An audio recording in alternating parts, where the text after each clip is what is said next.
How to disable notifications while playing games in iPhone. Let's get started. Launch your Settings app. Now navigate to the option of Focus. Different options will appear. Click on the option of Gaming. Now from here you can easily customize the setting. Firstly, click on the option of Options.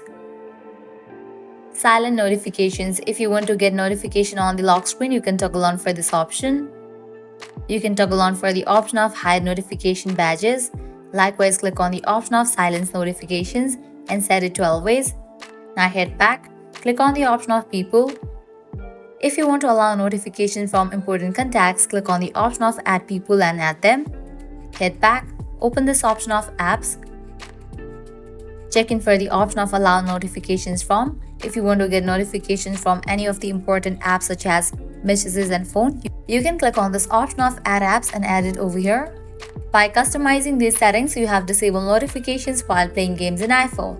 Well, that's the wrap for this video. At the end, if you guys find this video helpful, don't forget to like, share and subscribe to our channel. Thanks for watching.